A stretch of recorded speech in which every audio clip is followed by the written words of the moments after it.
Slept for damn near 22 hours and I'm still tired. Yo, I wish I had slept for anywhere near the amount of time that you did. The 70s. Literally one of the worst times to be alive. Nixon was president, the Vietnam War was raging, the dollar was devalued, inflation was at an all-time high, and Americans were scrambling to invest their increasingly useless money into anything. Kind of reminds me of today, actually. And if all that wasn't bad enough, we were also in the middle of the biggest gas crisis in history. On October 6, 1973, an Arab coalition led by Egypt invaded Israel to try to take back land that they lost in the last war with Israel. And the Arabs were kicking their tuckuses. The Israelis hadn't been that hard since Sodom and Gomorrah. At first, Nixon didn't want to get involved, which was a smart move, considering the Arabs controlled over 70% of the world's oil reserves, so it was best not to piss them off. But then the Soviet Union, our sworn enemies, started sending supplies to Egypt, and Nixon took that personally. So he sent Israel $2.2 billion worth of emergency aid, and that was pretty much the beginning of the end for the Arabs. With the help of that cash injection, Israel was able to win the war in like 2 weeks, which was a whole 8 days longer than the last war they fought with Egypt. A ceasefire was signed on October 25th, and the Arab states were now 0-4 against Israel. And they were pissed. They blamed the US for taking the massive L, so they decided to punish us by cutting off all oil exports to America. The Middle East war produced developments all over the world today. The oil-producing countries of the Arab world decided to use their oil as a political weapon. They will reduce oil production by 5% a month until the Israelis withdraw from occupied territories. This was not good. This was Check very DMs, listen to the beat I good. sent you. Oil RQ, I prices need to know if it quadrupled do or overnight. not. America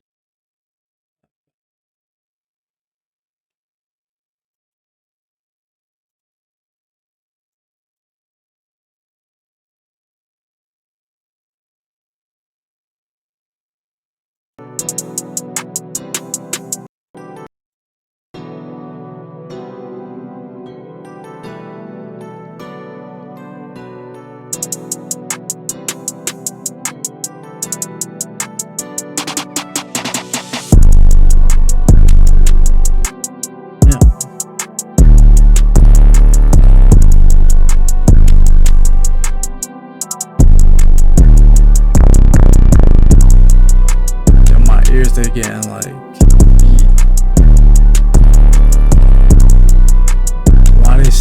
why they so strong?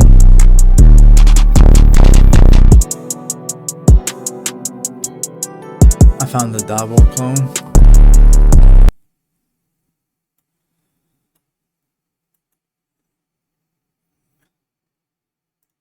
What the fuck is this? What the hell? What's good, YouTube? Today for the react to No fucking way. Bruh. Is it doo-doo or not? I don't think it's full doo-doo, but it can definitely be better. Bro, niggas got double clones. Intro and all.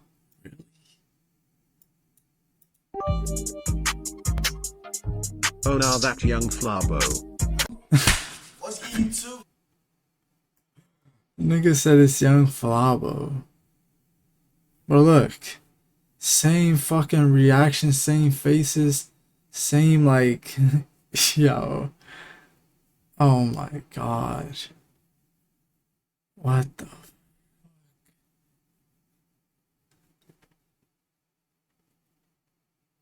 No, it's the same fucking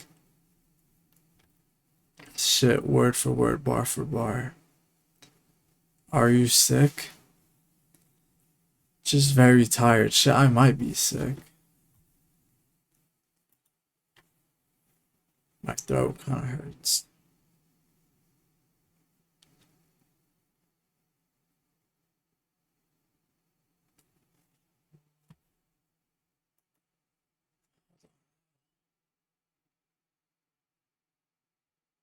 It's Twitter profile picture. Oh my fucking god. Yo. That's sick work. Yo, good night, Murphy. Sleep well. Good night, Fernum. He genuinely wants to be Daba. Americans were waiting in line for hours to get gas, which, if you've ever been to a Costco gas station, might not surprise you, but back then it was a ridiculous concept.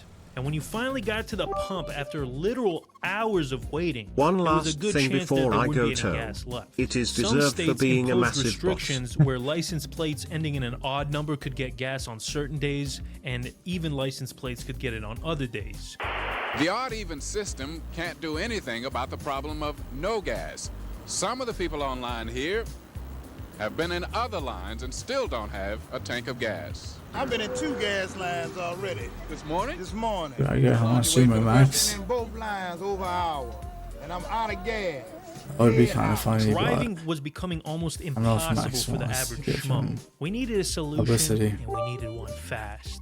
So the federal government We got watched together this vid, and it's a decided we re-upload need to cause change his our last vid got infrastructure to be taken less down. dependent on cars. We haven't watched this Add yet. one more lane, bitch. You see, the American auto industry was way too powerful, so any attempt to make a society that was less reliant on It's cars the Dr. Pepper was vid. never gonna happen. Realistically, there were only 2 options. Number 1, gas had to become cheaper. Now, how do you make gas cheaper? Well, the easiest option, and It's the something Dr. the U.S. has Pepper done theory. historically, What you would mean? be to invade a country with a bunch of oil and very politely force them to sell it to us cheaper. But we were getting our asses handed to us by a bunch of rice farmers in Vietnam, so we couldn't really afford another war. Yo, that's Plus, a crazy without statement. gas, our fancy tanks and helicopters were pretty much useless, so that was pretty much out of the question. The second option was to make cars more fuel efficient, so all the car companies in America were scrambling trying to come up with something, anything. The American automobile, for so long the symbol of America's wealth and extravagance, is dying. New cars and used cars stand like shining tombstones in the showrooms and parking lots of the nation's car dealers. The monsters are dying of thirst. The energy crisis is killing them. Nobody I knew scored it 2 yet, goals in but 2 the games in a solution row. had already both been times invented, were and it was wrongfully sitting in called some the most. random garage in LA. Some genius These high had school come up refs. with the solution for America's We energy hate and check crisis, and he Discord. didn't even know it. Dale Clift was a Korean War veteran who spent most of his time tinkering with motorcycles in his garage. Dale invented something that was unlike any car that had ever come before it. It had a revolutionary design that no one had ever thought of. You see, it had 3 wheels. Okay, so it wasn't exactly cutting edge technology. In fact, it wasn't even really a car. It was a Honda motorcycle that he combined with a plastic cover into some Frankenstein-like tricycle with a roof. And he called his invention the commuter cycle, which is an awful name, but it didn't matter because old Dale just made this thing for fun. He had no idea that it was going to be the vehicle of the future. They call is that until offsides? Geraldine Elizabeth Carmichael Or how the came fuck into was that picture. I don't know offsides? by her nickname Liz. Carmichael worked at the United States Marketing Institute, which helped entrepreneurs market Yeah, their that's ideas and hating. get investors. It's kind of like Shark Tank minus the guy whose wife killed 2 people while driving a boat drunk. Allegedly.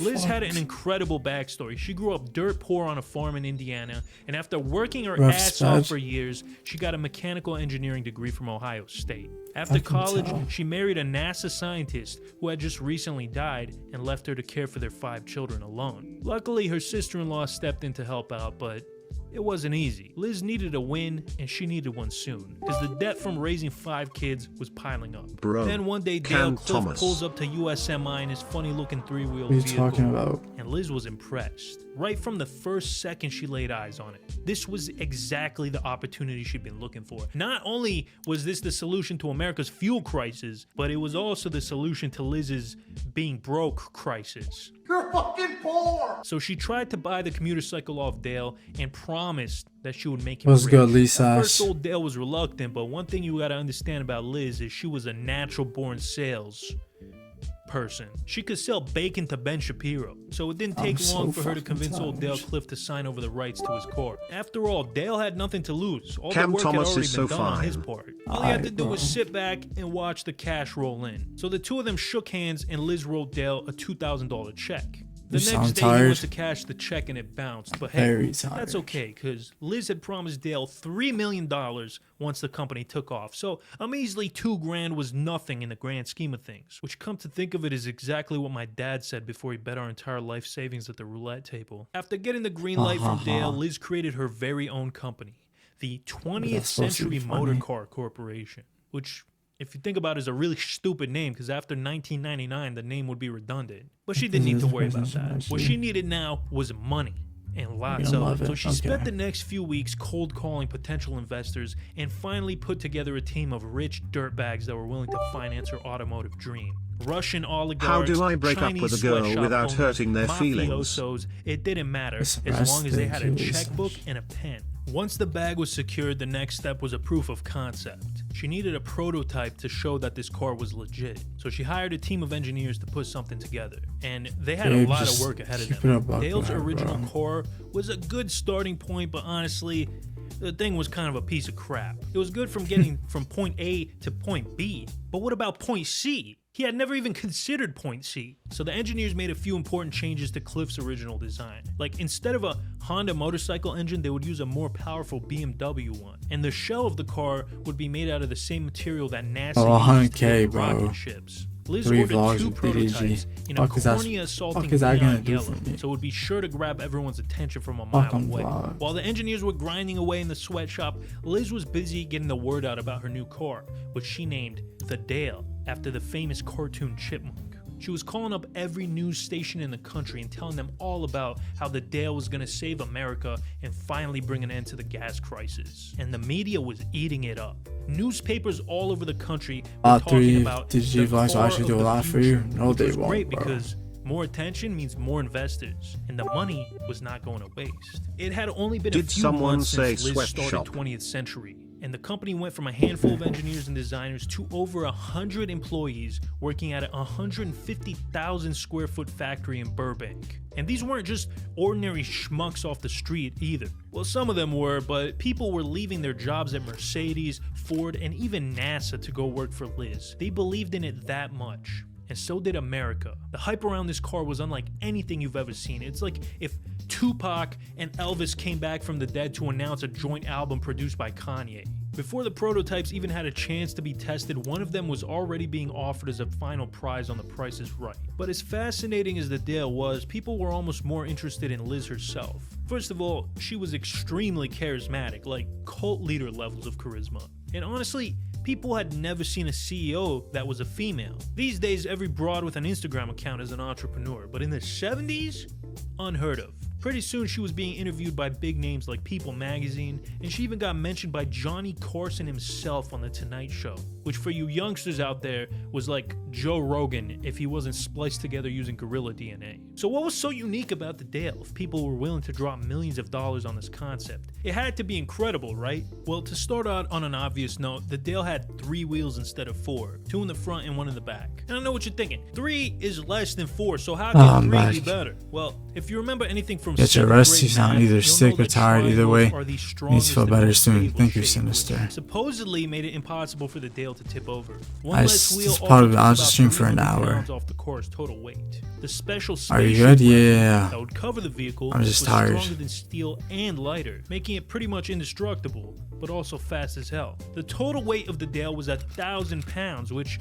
is about half the weight of your mom. Most cars at the time weighed at 4,000 pounds. Lighter cars are faster, cheaper, and more fuel When the efficient. soccer And cup this or was pretty much whatever as is light as a gonna car could happen. get. And, you know, that stuff was Soccer cool and all, cup. but by far the Dale's biggest draw Are you talking was about the mileage. Champions League? At a Champions time when League most is cars were getting an absolutely tomorrow, I think. pathetic 11 miles to the gallon.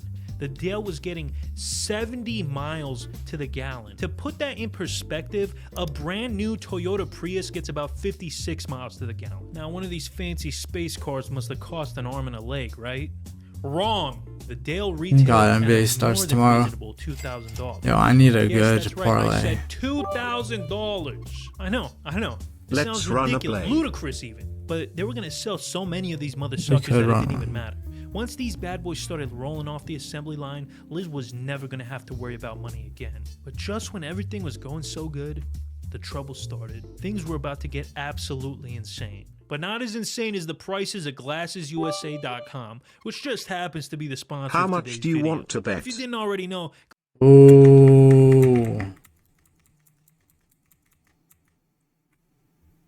oh yeah, that's right. Liz was about to get into a lot of hot water. She had been promising that a lot would get done in a very short amount of time, like an unrealistically short amount of time. And she was putting a lot of pressure on the people who were actually making her cars. So the engineers rushed out two prototypes as quickly as possible. And they were complete dog shit. Only one of these things was even a little bit functional. It had all the right parts in it and everything, but it could barely even drive straight. The other one was basically held together by 2x4s and duct tape. And these problems were only made worse by the oil crisis, which caused like a chain reaction that made it super difficult to get their hands on the materials they needed. Instead of the rocket ship casing that they were touting, they used regular old shitty plastic. Liz was warned multiple times that the prototypes were nowhere near ready to be shown to the public. Despite this, she decided to showcase the quote-unquote working prototype to a team of potential Japanese investors. During the demonstration, the car had tipped over. The untippable car had tipped over. This was the most embarrassing automotive showcase in history. Okay, maybe the second most embarrassing.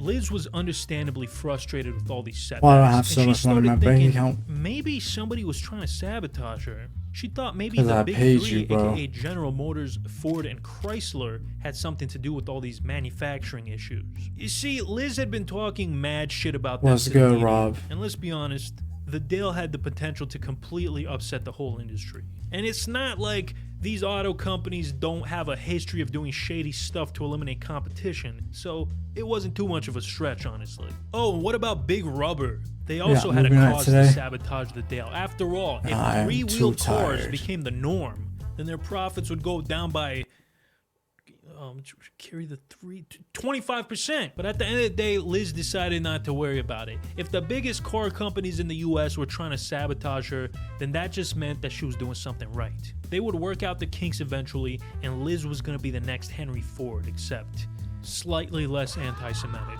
But pretty soon, the big three were going to be the least of her worries. Even though there was a ton of issues behind the scenes, Liz kept making more and more outlandish claims about the deal. She claimed to have driven it into the ocean and back with no issues. She also said that she drove it straight into a wall at 40 miles an hour, and there was no damage to her or the car. Oh, and also, apparently it was bulletproof. She shot it with a 9mm and the bullets bounced right off of it. Keep in mind, she was saying all this stuff while knowing that the prototype couldn't even take a left turn without flipping over. But people were so excited about this vehicle that they couldn't even see that there were more red flags in a Chinese parade. Because at the end of the day, VROEL Let's Bet a Calm $100. Selling a dream. If we're gonna do that, it needs to be on that safe throw their hard-earned cash at Liz to get in on the dream early. And who was she to refuse? She was taking orders for cars that weren't even close to being ready for production. Like, these cars had barely been tested. The engineers were struggling to get them to work, and she was selling thousands of pre-orders. This wasn't a freaking video game, okay? This was a whole-ass car. Now you might be thinking, okay, well, what's the problem with that? Car companies do that all the time. Well, the issue is that the money that she got from the pre-orders was supposed to go into an escrow account, and it was supposed to be fully refundable. No, I'm not about to sleep on stream, bro. Back into the business, which is highly illegal, I'm gonna especially sleep in off California. stream. And on top of that, she was also selling stock in the company, which was useless because they didn't even have a license to sell it. So the California Securities and Exchange Commission finally decided enough was enough, and they started coming down on Liz hard. So Liz moved her whole operation to Texas, where fucking over consumers isn't as frowned upon. In fact, the governor himself invited Liz to bring 20th Century Motors to Dallas. But before she could move, the district attorney charged Liz with grand theft. The SEC had been investigating her for a few weeks at this point, and what they found was pretty incriminating. You sound very sorry, I discovered the factory were nothing. Let's go, The hangars were absolutely empty. No tools, no machinery, nothing but a little dirt on the floor. So they actually did not have a factory that they were representing they had. Upon inspection of this vehicle, it was not a viable vehicle at all. It had no engine. 2x4s were holding up the rear wheel. The accelerator was just sitting on the floor. It wasn't even attached. The windows were not safety glass. They would bend back and forth. The doors were put on by regular door hinges like one might find on a house door. The vehicle just absolutely did not exist. Yeah, things were not looking too good for Liz, and believe it or not, it gets even worse. On January 22nd, 1975, 20th Century Motor Car Company's head of PR was shot in the back of the head 4 times execution style by another employee. Turns out that both of them had done time in the same prison. In fact, they were cellmates. And I guess the guy who shot him still held a grudge. So yeah, it wasn't just Mercedes. Played better hit time using the alimony money on that bitch. Who Liz probably owed favors to, peppered in. What is this? After this incident, the FBI started getting involved. And This they weren't car the stole only $3 ones. million and All these got 2 shenanigans people attracted killed. the attention of somebody much worse than the CIA, FBI, NSA, and KGB put together. Tucker Carlson. Dad. And no, I'm not joking. Tucker's dad, the appropriately named Dick Carlson, had been feeling that something was off about old Liz Dick. Carmichael, so he got a team together and started his own little investigation. And what he found was shocking. Turns out that Geraldine Elizabeth Carmichael was a fraud, a fake, a big fat phony. See, everything we knew about Liz His name was is a Dick. complete lie. Happy cat First of all, face. she Happy was cat never married face. to no Happy NASA cat engineer. face. Turns Yes, out she a was happy married cat to face. a Happy cat lady. face. Yeah. Remember earlier when I mentioned Elizabeth's sister-in-law? Oh, Yeah, my that was stomach actually her is wife. so But hey, fucked. it was the 70s, okay? Same-sex couples weren't as accepted as they are now, so it makes sense that she would lie about that. That's no big deal, right? Well, that was just the tip of the iceberg. Liz also claims that she not only had a mechanical engineering degree from Ohio, but she had a master's from Miami State, which is complete bullshit. didn't She have did have a shit. bachelor's degree, but it was from DeVry. And as a fellow DeVry alumni, I don't understand why she decided to lie about that. There's nothing wrong about going to DeVry. But wait, there's more. Turns out that Geraldine Elizabeth Carmichael didn't always go by that name. I got In fact, arrested again. Just a few years before, Why the she fuck was did known you as get arrested Jerry again? Dean Michael. Oh, and she also used to be a dude. Jerry Dean was a notorious Oh, con what? artist. He had a rap sheet longer than your mom's body count, going all the way back to the 50s, where he was arrested in Germany for deserting the army and leaving behind his first wife with their 2 young kids. In 1954, Jerry Dean married again and started working a bunch I of did odd the jobs Cancun method where he was against my constantly mom. getting in trouble for scamming people. Jerry and wife number 2 were constantly moving because he would inevitably piss off the wrong people and they'd be forced to skip town. Fast forward to 1961, Jerry was now on his 5th wife and had more kids than Nick Cannon. At some point, Jerry started Nigga his said own he had more newspaper, kids and than one Nick day he Cannon. realized, hey, wait a minute, we can use the newspaper printers to print money. So he started printing and distributing fake money through a front company. But it turns out the money wasn't very convincing because on August 4th, 1961, Jerry was arrested by the Secret Service on counterfeiting charges. But he jumped bail with his wife and kids and went on the run again. So not only were the feds after him, but now so was the mob. Jerry owed money to a mobster named Tony Tennis Balls Gabagoolio. You see, Jerry had been borrowing money from the mob, and now that his On whole God I counterfeiting did, scheme on fell Tia, apart, on he Rich had no way of Amiri, paying on it Cam back. Thomas, And let me on tell you Kai from experience, Jones, life on on Killian the run is Hayes, not as fun and as on it sounds. Dylan's life. Moving every few weeks, using fake identities, and living in constant fear of getting caught is no way to live. Eventually, Jerry got sick of it and decided to do the unthinkable. He was going to turn himself into the police, serve his time, and come out a law-abiding citizen. Nah, I'm kidding. He faked his own death. He What crashed the his car into a fuck? tree, splattered his blood all over the inside, and filled it full of bullet holes, and then ran off. And the cops fell for it, which sounds unlikely, but you gotta remember, this was the 60s, so they were very likely drunk on the job. Now, even though the death was staged, Jerry Dean Michael did die that day. And soon he would be reborn as Geraldine Elizabeth Carmichael. And by 1970, Elizabeth had moved with her family to California, where she would start her new life. Her new life. Now, none of this was public information, only a handful of FBI agents knew. One of them leaked it to Dick Carlson. And when our boy Dick found out, he was talking Can about you that do a shit bet using the 24/7, $30 okay? I Dick sent you a believed minute that Liz's ago. transition was a cover, Yeah. nothing more than a Yeah. way to hide from her criminal past, which I guess made sense in that context, but she was taking hormone injections and even cut her balls off in Mexico, which I think we can all agree is a step too far if you're just trying to conceal your identity. But even though Liz was a woman now, she was still a hardened criminal. That's one thing that never changed. By February of 1975, her crimes finally caught up to her. The feds decided that the Dale was a big scam, and she was wanted for 31 counts of fraud. But when the police came to Liz's house to arrest her, she was already long gone. I guess muscle memory kicked in and she fled the state with her wife and kids, but they couldn't get away for long. In April, the FBI tracked Liz down to some bungalow in This Miami. shit better hit I'm trying to buy a $6 million Patek. Innocence. According to her, the Dale didn't suck as much as everyone thought it did. She said they could make it work. They just needed more time. The only thing she was guilty of was trying to save America, and Ford, GM, and Chevy were all colluding to throw her in jail because she was a threat. She really believed that too. Halfway through the trial, Liz decided to drop her court-appointed lawyer because she thought he was a spy getting paid off by the Big Three. And she started representing herself, which is never a good idea. But she had spent the last few months studying the law, and she was charismatic as hell. If anybody could convince a jury that they were innocent, it was Liz. On January 24th, 1977, she was convicted on all counts and sentenced to 10 years in prison. Now, during her trial, Liz had been staying in a men's jail, and as you can imagine, she was not having a good time. She was desperate not to go back there. But all of her assets were frozen, so she didn't have any bail money. Luckily, though, some kind stranger put up the $50,000 she needed for bail. I don't even know what. Now, it turns out this guy didn't just bail her out because he liked her car. He was a producer for a crime show and wanted to buy the exclusive rights to her story. Liz agreed, and she was let out on bail. But she had no intention of going to prison. She wasn't done fighting just yet. So she tried appealing her sentence, but it didn't work. So she tried again, and again, and again. After 4 failed appeals, Liz was out of options. On December 4th, 1980, she was scheduled to go back to court for her final sentencing, but she didn't show up. In a sequence of events that absolutely nobody could have predicted, Liz skipped sentencing and went on the run with her family for the 749th time. So she disappeared without a trace, never to be seen again. But wait! The video still isn't over. Fast forward almost 10 years to 1989. Nobody's seen Liz in over a decade. Then, on April 5th, a new episode of the show Unsolved Mysteries premiered. And one of the mysteries involved the disappearance of a certain large woman who had defrauded investors with her car company. Liz Carmichael's car, the Dale, turned out to be a sham.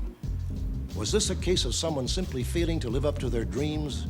Or did Liz Carmichael deliberately set out to swindle millions from naive investors? Up until this point, people had forgotten all about Liz, and Dale just went back to being your grandpa's name. But some people in a small town in Texas started noticing that this Liz Carmichael lady looked an awful lot like the local flower shop owner, Kathy Johnson. Come to think of it, Kathy came to town not too long after Liz Carmichael went missing. Probably just a coincidence though, I mean, what are the odds of that? But somebody decided to call in a tip to the authorities anyways. After all, Liz had a reward on her head, so why not try and collect some free money, right? So the FBI pulled up to the flower shop and holy shit, it was her. It was Liz Carmichael. Just 2 weeks after the Unsolved Mysteries episode aired, police arrested Elizabeth Carmichael again. But this time she would not be eligible for bail. Now this could have gone extremely bad for Liz, but I guess the cops were just sick and tired of chasing her around all over the place, and she was super old by this point. So, despite committing more crimes than Franklin the Turtle, Liz was sentenced to just 5 years in prison, and she got out after just 2.5, which in the grand scheme of things isn't so bad. After that, she lived a quiet life with her family. Oh, and by the way, the name of the small town in Texas where Liz was arrested? Dale.